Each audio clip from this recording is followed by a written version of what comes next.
This episode is brought to you by Milk Rusks. Not in the sense that they sponsor me or anything, but rather that I more or less subsist on them. I eat these like with every meal. I'm not even kidding. These are delicious. And you might think, well, why Milk Rusks? Like, what's the big deal with these? You have anything, right? Why eat this delicious piece of bread?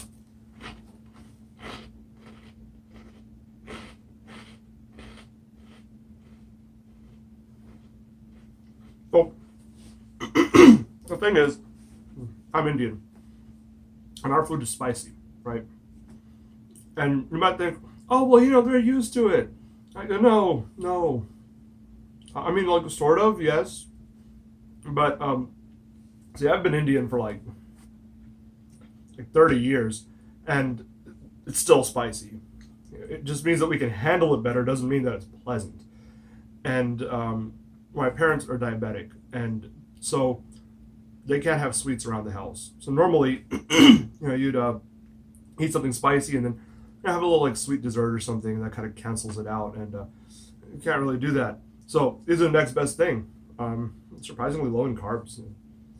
They will definitely get that spiciness out of your mouth. It works a lot better than chugging like 3 gallons of water. So, yeah, Milk Rusks. Yeah. Got nothing clever to say. I'm just going to eat the rest of this.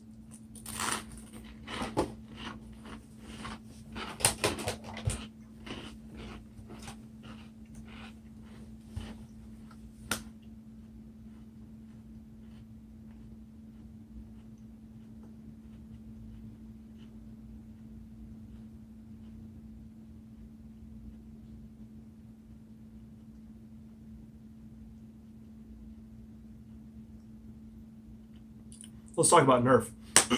Okay, so today, on this episode of Good Design, Bad Design, we'll talk about the Hammershot. And let's just get this over with. What I have to say is not good. And it has nothing to do with most of what people talk about. It's not about Hammershot versus strong arm, or what's better, what's worse, shot capacity, ergonomics, or whatever. Well, it is ergonomics, but it's one specific aspect of ergonomics that a lot of people don't think about, but is actually very, very important. The trigger guard. So, one thing that you'll notice in my videos is I'm very, very, very adamant about trigger discipline. Trigger discipline means keeping your finger off the trigger until your weapon is aimed at the target. Until you are sure that you want to fire, you do not put your finger on the trigger. It doesn't matter how well you think you can control your trigger finger or whatever. That's not the point. The point is you want to be safe. Okay? And people are like, oh, it's just a toy. Yeah, it's just a toy, but I mean, as long as we're going to glorify guns, which is already a bit unhealthy, and this doesn't matter what your politics are, it doesn't matter what you feel about the Second Amendment, glorifying weaponry is always a little unhealthy. That's not, by default, that's just not a good thing. But that's what our hobby does, and we can't have any illusions about that. We are glorifying guns, even if they're toys. So as long as we're doing that, though, we can at least teach proper gun safety. Because lots of kids find their parents' weapons or other weapons and have accidental discharges. There's lots of deaths every year. And that's not a political thing, that's just a fact. And if we can minimize that even somewhat by teaching proper firearm safety with the use of toy guns, then that's fantastic, and it starts with trigger discipline. So here's my problem with the Hammershot. The trigger guard and the design of the blaster, everything encourages you to keep your finger in the trigger guard and to use it as a pivot point while you're priming the blaster. And this results in accidental discharges. Here's why.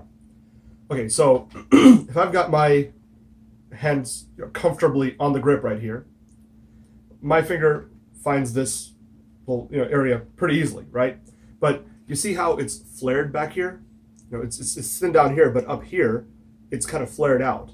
So what that means is, if I want to do what I should be doing, which is I prime, and then I aim, and then finger on the trigger. I fire. I should then take my finger off the trigger, then prime, then aim, then put my finger back on the trigger and fire. Okay? But what ends up happening is, and I'm going to do this wrong on purpose because that's the only way to show you, it feels really comfortable to just leave the finger on the trigger, but you see what happens? That last one, I accidentally pressed, and it's not even really hard to do. It's the outside of your finger right here, and it just kind of grazes the bottom of the trigger, and you just, it doesn't catch. You accidentally fire. And because there's not a whole lot of room in here, because it's quite easy to do that, you're basically having to press your finger forward as you prime, and if you forget to do that, you're going to accidentally fire the blaster. And that's a bad habit, and that becomes muscle memory. You might not think so. You might not think that that would really apply to real firearms. You think, okay, well, when I'm holding a real weapon, it's going to be totally different, but it's not going to be totally different. If you're using a real weapon in a real situation where your life is in danger, which hopefully you never have to, but when it comes down to that, you've got adrenaline pumping, and you're going to operate on muscle memory. You're not going to be thinking everything through. And if you did this for, years in nerfing, then that's what you're going to do. So this is just a bad design. I'm sorry to say that, but it is. You don't want this flared out here. You want it very easy to get your finger out, prime, and then get your finger back in. There should be easy access here. And luckily there's a blaster that does that very, very well. And it's the Firestrike. And it's kind of, wasted on this blaster because it's a single shot. This is the one that you shouldn't have to worry about that with. But here, see this little groove right here, this channel that's created by the little space in between the storage holder and the actual blaster? This is really comfortable to rest your finger against. And you see how it kind of creates this opening right here? It's kind of tilted forward. This is perfect. This is perfect access to the trigger. So I prime, very easily slides onto the trigger, fire, and here, see how easily that slides off? Just like that. And there's no reason you can't do this with a Hammershot. Instead of this flaring out, you could make this kind of an hourglass shape, kind of flare inward, and make it a concave instead of a convex flare, and that would work really well. And you could do the same thing here, be very ergonomic. As it is, you have to kind of put your finger down here to get out of the trigger guard and then back up into it. And that just doesn't work intuitively with the priming motion, because ideally the way you want to prime this, especially if you've got a heavier spring in here, I see some people, they just don't find these comfortable because what they're doing is they're down here and they're trying to reach up with their thumb, stretch their thumb out, grab this, and then pull back using these muscles in here. That's not what you're supposed to do. What you're supposed to do is you're supposed to actually tilt it, and see when you tilt it up, it just falls naturally back in, onto your thumb. So you're just kind of tilting the whole thing, and then you are using these fingers as leverage. Your thumb stays still. You use these fingers, pull them down, your thumb doesn't move. So you're actually using a lot more muscles, and the muscles down here, which are quite strong, to prime the blaster. And then you fire. The problem is that it's very tempting to stay in here. It's very tempting to just kind of, do this back and forth, which is totally unsafe. So ideally, we want a design that discourages that. But I think they did this on purpose. I think that they intentionally made it flared because it creates a lot of surface area with the front of your finger and makes it easy to pivot like this. And so what they're doing is they're actually encouraging this type of behavior with this design. They want you to keep your finger inside the trigger guard to pivot the blaster and make priming easier. It's one thing if they don't feel that it's their responsibility to teach proper gun safety because this is just a toy. I can understand that argument. But to intentionally create a design feature that promotes dangerous gun usage, I really don't like that idea. So I think that what we need an ideal solution for something like this. And I understand that the blaster needs to pivot. A Hammershot needs to pivot in order to give you a good grip on the hammer and allow you to really crank down, especially if you modify the spring.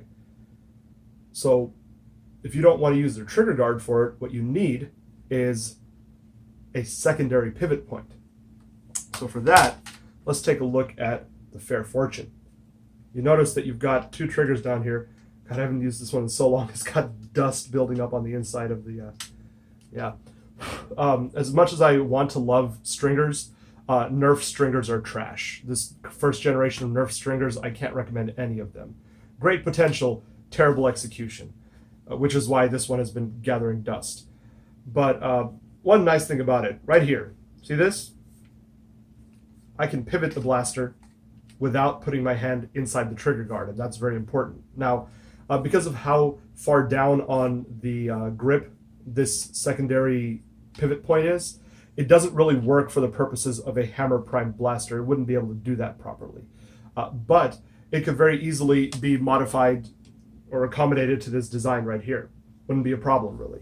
So this, I think, is a great way to teach people proper trigger discipline while still allowing them to comfortably pivot their hammer shots and so on, and not have to worry about slow, clunky reloading because they have to pull their trigger finger out of the trigger guard all the time. So concave trigger guard and then a secondary pivot point for the middle finger would be the perfect solution. No such thing exists right now, as far as I know, at least not for any blasters that could make use of it. So that's something that I'm going to have to definitely do in a future project. But for now, that's everything.